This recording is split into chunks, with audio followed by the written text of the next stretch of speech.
सविता सिंह। सविता जी, आपकी बेटी है आशी राजा, जी। जिसको पुलिस ने गिरफ्तार कर लिया है जी। और यहाँ पे जो है कहा गया है कि वो टीआई को ब्लैकमेल करती थी अपने दोस्त के साथ। आपका क्या कहना है, क्या कहानी थी?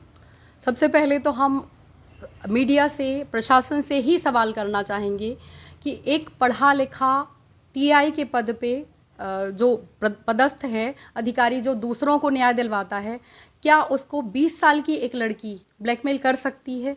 अगर ब्लैकमेल का मामला था तो क्या टीआई जो दूसरों के लिए काम कर रहे हैं, इतने बड़े पद पे हैं, पूरे ज़िले में उनका नाम था, क्या उनके लिए अगर कोई ब्लैकमेल कर रहा था, और उसमें भी एक लड़की, 20 साल की लड़की जिसके पास कोई पावर नहीं है, कोई सत्ता नहीं है, कोई बैकग्राउंड नहीं है, क्या वो लड़की उनको ब्लैकमेल कर सकती है? या इसका उल्टा हो सकता है कि लड़की से ऐसा कोई काम करवाने के लिए उसको प्रेशराइज किया जा रहा हो, या कुछ ज़बरदस्ती की जा रही हो कि तुम ये करो नहीं तो तुम्हारे ऊपर केस कर दिया जाएगा, तो उसने उसका विरोध किया हो। क्या करती थी बेटी आपकी टीआई के साथ? बेटी टीआई के साथ में टीआई ने हमें ये बताया था कि बेटी उसको कुछ अंडर क्रॉप या कुछ पुलिस के वर्क होते हैं जिनके लिए उनको बिना वर्दी वाले लोगों की आवश्यकता होती है जो शार्प माइंडेड हों, और इस चीज़ के लिए हमारी कई बार बहस हुई है। बेटी हमारी बात नहीं मान रही थी पिछले 6-8 महीने से, और बार बार हम मना करते थे, उस पर हमारा झगड़ा भी हुआ कई बार,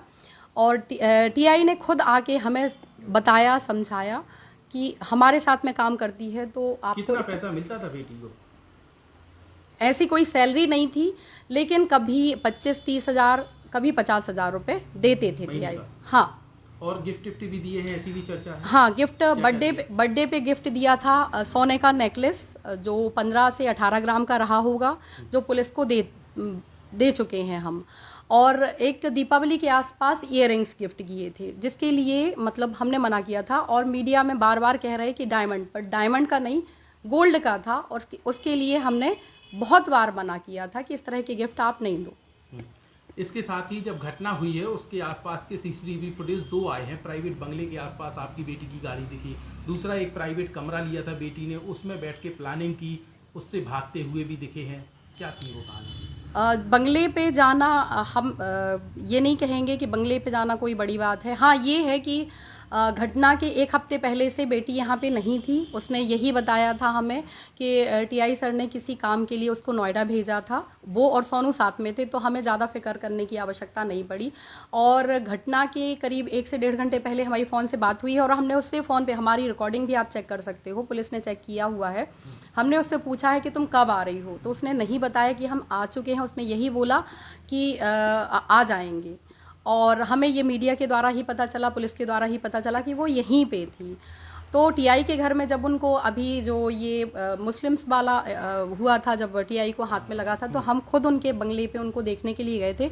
तो उनके घर पे जाना हमें कोई वो नहीं, क्योंकि काम की वजह से साथ में उनके रूम पे जाना। और दूसरा जो रूम की बात कर रहे हो, उसका हमें नॉलेज नहीं है कि ये पता है कि उसकी कोई फ्रेंड है जो वहाँ पे किराए से रहती थी, और अक्सर वो आशी ये बताती थी कि खुशबू के रूम पे हम लोग बैठे हैं। अब आपकी बेटी ब्लैकमेलिंग के केस में फंस चुकी है, आप कह रही हैं वो गलत फंसी है, कैसे न्याय मिलेगा? इसके लिए हम सबसे पहले मीडिया से अपील कर रहे हैं कि जो मीडिया में इतना गलत बताया जा रहा है, बोला जा रहा है, प्रशासन से अपील करते हैं कि प्रशासन भी सही तथ्यों को सामने लाए। पुलिस प्रशासन का हमने सहयोग किया है, बार बार सहयोग किया है। निवेदन कर रहे हैं हम प्रधानमंत्री जी से, मुख्यमंत्री जी से, कि अभी हाल ही में एक 8 मार्च महिला दिवस मनाया गया, बट हमने और हमारी बेटी ने महिला दिवस भी नहीं मनाया है। बेटी पे बार बार गलत आरोप लगाए जा रहे हैं, बहुत कुछ छुपाने के लिए, प्रशासन अपनी गलती के छुपाने के लिए, और कुछ काले कारनामे जो टीआई और प्रशासन के हो सकते हैं उनको छुपाने के लिए एक 20 साल की लड़की को हाईलाइट किया जा रहा है।